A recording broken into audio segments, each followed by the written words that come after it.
আমরা পাপার সাথে ব্লগ ভিডিও করব। Papa can play like a kid.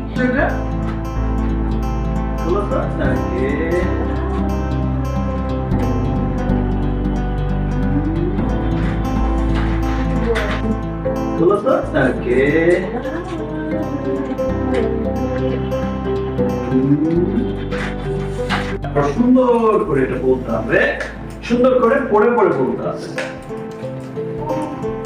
ওকে, এই যে এখানে সুন্দর করে এটা এখন বলো কি আছে এখানে, কি লিখেছো সুন্দর করে, নাইসলি, হ্যাপিলি, সুন্দর করে হ্যাপিলি বলো। ওটা ছেড়ে বলো, ওটা লিখে বলো। Play like a kid. Papa give advice like a friend. Papa protect like